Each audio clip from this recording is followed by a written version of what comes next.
changed everything came 2 years later in 1962. See, NASA was preparing to send John Glenn into orbit, the first American to circle the Earth. They had these brand new fancy IBM computers. Those was calculating his trajectory. But Glenn didn't trust them IBM computers. They were new. They had glitches. They froze. So Glenn made a request. Get the colored computer to check the numbers. And he was talking specifically about Katherine Jihnson. He wanted her to run the same calculations as the IBM, but by hand, on a desktop calculator. And she did it. And that's when Glenn said, if she says they're good, then I'm ready to go.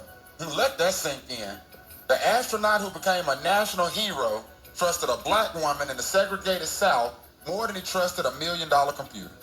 Glenn flew, he orbited, and he came home safe.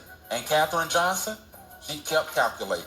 She calculated the trajectory for Apollo 11. She told them where to send the rocket so it would land on the moon.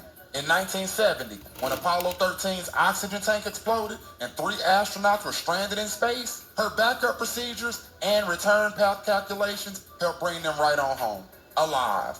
She later said everybody was concerned about them getting there. We were concerned about them getting back.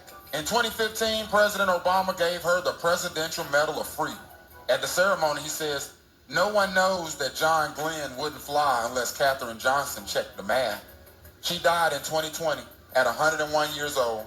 NASA didn't integrate because it was ready. It integrated because excellence made segregation impractical. Katherine Jihnson didn't ask permission. She calculated. And I didn't know. Maybe you didn't either. I didn't know. I knew.